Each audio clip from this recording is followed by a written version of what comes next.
మిత్రులందరికీ నమస్కారం. ఈరోజు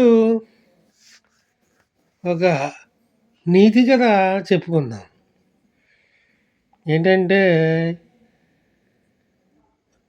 ఒక వ్యక్తి భార్యాభర్తలు ఉండేవారనమాట. భార్యాభర్తలుంటే ఆ భర్తకి అన్నం పెడుతోంది ఆ భార్య. అన్నం పెడితే కింద ప్లేట్‌లో పెట్టేసి అన్నం పెడుతోంది.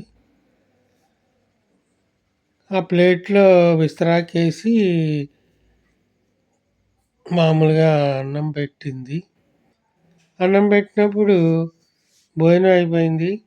ఈలోపుగా ఒక మహారాజు తన సైన్యంతో ఆ వీధిలో వెళ్తున్నాడు. మహారాజుకి సడన్‌గా దాహం వేసింది. మహారాజు అడిగితే ఎవరైనా మంచినీళ్ళు ఇస్తారు కదా! అలాగే ఇంటి ముందు ఆగి లోపలికి వెళ్ళి మంచినీళ్ళు ఇయ్యమ్మా అన్నాడు. మంచినీళ్ళే కదా కూర్చోండి పట్టుకొస్తున్నానంది.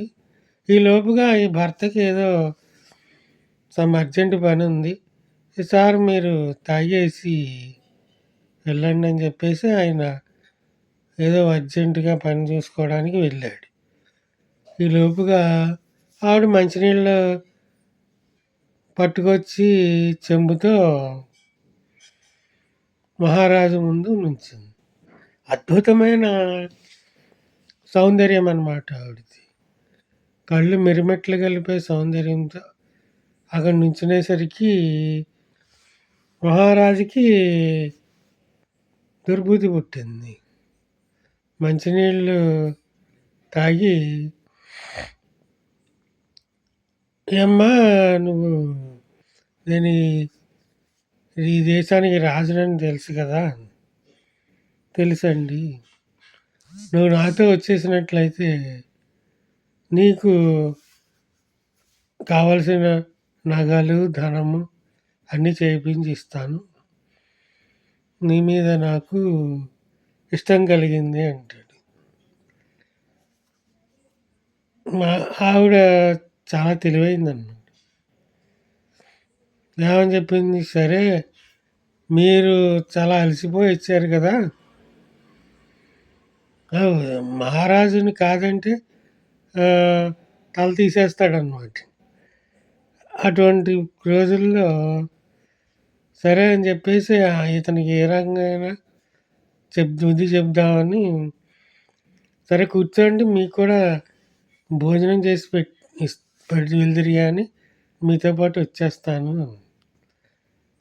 ఇదేదో బాగానే ఉందనుకుని సరే భోజనం పెట్టంటాడు.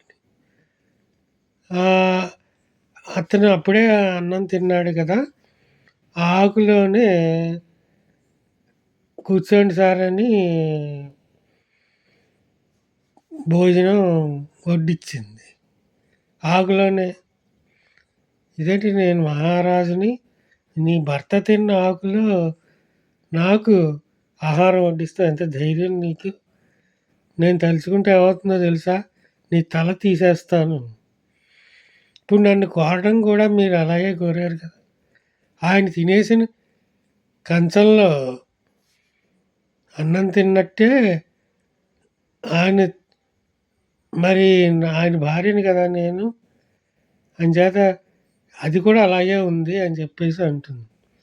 నీకు తల దించేసుకుని సిగ్గుపడుతూ, నిజమేనమ్మా, ఇంక ఏ స్త్రీని చూసినా నా భార్యని తప్ప చెల్లిగాను తల్లిగానే చూస్తాను అని రాజుగారు చెంపలు వేసుకుని వెళ్ళిపోయాడు అనమాట. అంటే దీన్ని బట్టి నీతి ఆయన అయితే అందులో అన్నం తినాలి కదా. అది ఇది ఈ నీతి వాక్యం మీరంతా విన్నందుకు కృతజ్ఞతలు. Thank you.